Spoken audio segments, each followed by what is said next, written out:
Hello guys, good morning. So bumili kami ng semento at saka tiles dahil gusto naming tapusin na yung aming CR at saka yung aming kusina. So yan guys, pinaumpisa na po naming ipagawa ang aming CR at saka yung aming kusina at saka yung maliit na minibar yan po. So yan si Kuya Willie, yan. Kung gusto nyo pong magpagawa, kontakin nyo lang po siya guys.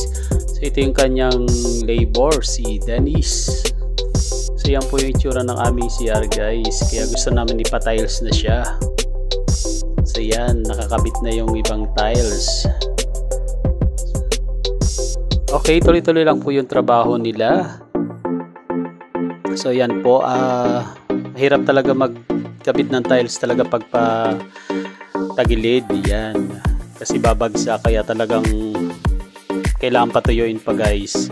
Kaya medyo nahirapan si Kuya Willie dyan sa part na yan dahil sa malaki yung butas niya at saka talagang umaangat siya guys.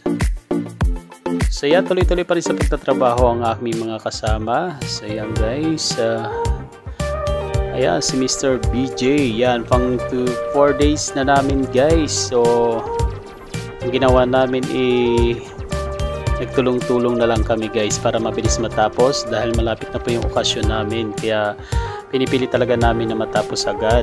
So yan guys, yung minibar namin okay na siya, na tiles na siya, at yung CR naman po malapit na rin makakabit lahat ng tiles, kaya konting tiyaga na lang. So yan guys, ang finished product ng aming CR. So ito na po yung CR namin ngayon, yan, ang ganda na po, sosyal. So ito na po yung aming hagdanan. Actually yung hagdanan namin pinaint lang namin siya, pininturahan lang namin. So ito naman po yung aming kusina, yan, at saka yung aming minibar, yan po. Nakabit ko na rin yung aking tarpaulin. And then ito po yung aming maliit na swimming pool. So maraming salamat po guys.